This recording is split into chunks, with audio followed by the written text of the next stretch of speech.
this video, I'll be showing you how to paint a Space Wolf from Warhammer 40,000. Here's a list of the paints you'll need. The first colour I'm going to use is Runic Cobalt, and I'm going to be covering all of the armour with this one. Thin the paint slightly with water so that it goes on smoothly.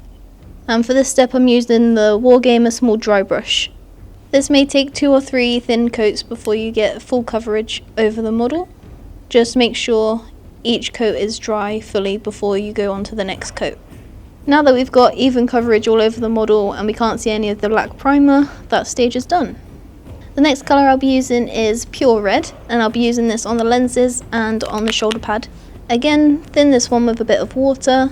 Using the Warhammer Regiment brush, I'm coating the right shoulder pad with Pure Red.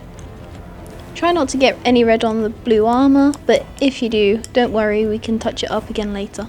Once the first coat's dry, we can go in with the second coat. And then for the lenses, I'll be using the Warhammer Insane Detail brush. I'm also going to coat the right knee pad in red as well. Next I'm going to base coat the teeth with Gargoyle Grey. Next I'll be using Fur Brown to base coat the belt.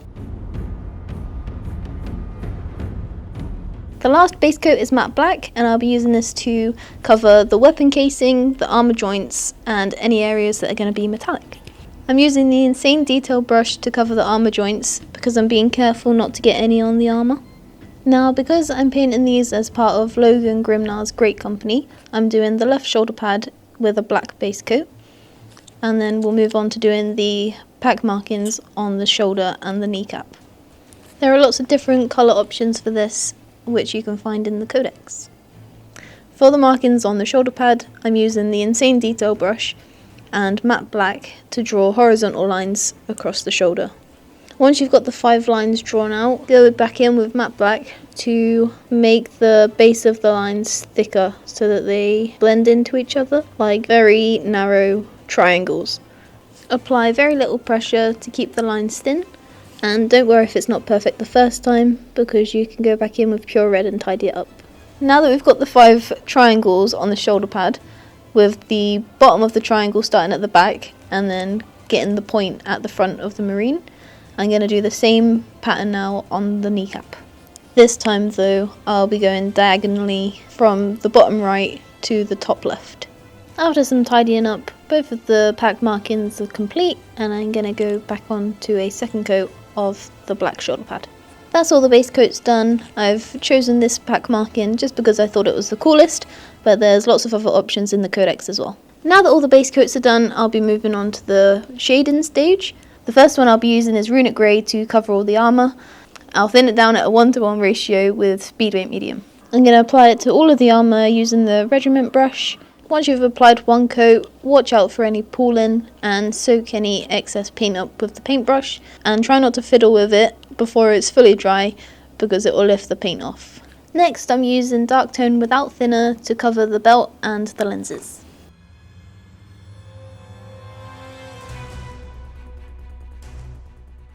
The last wash I'll be doing is Bony Matter over the teeth. Now that we've used washes and speed paints to add depth to the model, we can go back in with the base coats to layer the colours up again. If you want, you can skip this stage and move straight on to the highlights. Starting with Runic Cobalt to go back over the armour. Thin the paint down again so that it goes on nicely, and I'm going over all of the raised areas, just making sure to leave the speed paint in the recesses.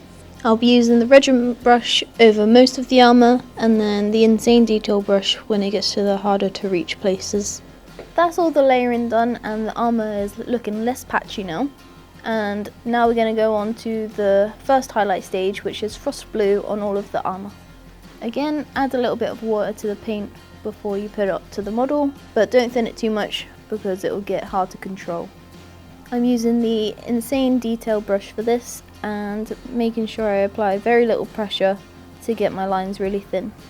That's all the armour edge highlighted. I've not picked out every edge just to save time. I've just focused on the more prominent areas like the head, shoulders and knees. Next I'll be using Lava Orange to edge highlight the lenses and the red parts of the shoulder pad and the knee pad. I'll be using the Warhammer Insane Detail brush. And for the lenses, I'll be focusing on the bottom outer edge. Next, I'll be using deep grey to edge highlight all the black areas. For this, I'm just focusing on the areas that are going to stay black, like the shoulder pad, the armour joints and the weapon casing. Now I'm using uniform grey to add a smaller edge highlight to all of the grey areas. Finish off the lenses by adding a white dot highlight to the outer corner. Now that all the matte colours are done, I'm moving on to the transfers. Because we're doing a unit from Logan's Great Company, I'll be using these white Gryffindor looking thingies. So I'll just cut one out to go on the black shoulder pads, and then I'll be using one of these red triangle strips to go on the chainsword. I'm going to use microset to cover the whole space where I'm putting the transfer. This will help the transfer stick to it later on. And then using my brush, I'll scoop off the transfer from the paper and place it on the model. Once it's in the position you want, leave it to dry completely. Don't worry about any bumps and folds in the transfer at the moment, because they'll be gone in a later step. And I'll do the same with the chainsword. Now that the transfers are stuck in place, I'll use microsol to go over the transfers until they have a painted on finish. Once you're happy with the finish of the transfers, it's time to move on to the metallics. So the first one I'm going to use is Greedy Gold for all of the wolf symbols, the helmet detail and the chainsword handle. The second metallic I'm going to do is gunmetal for all the rest of the metallics. That includes all of the details on the backpack, the rest of the metal on the gun, and the belt and little armor pieces. Now that all the metallics are base coated, I'm going to go ahead and shade them as well. So first of all, I'm using Goddess Glow to shade all of the gold. I'm using 1 drop of speed paint and 2 drops of speed paint medium. Now I'm going to shade the silver areas with dark tone without any thinner. Now it's time for the final step. I'm going to be adding mithril to both the metallic colours to add some shine. I'm just adding silver edge highlights to all the metallic areas. And now you have a completed Space Wolf for your 40k army. If you want to learn how to play Space Wolves, check out our How to Play Space Wolf course. Also, a PDF version of this guide is available in the link below. So see you in the next video.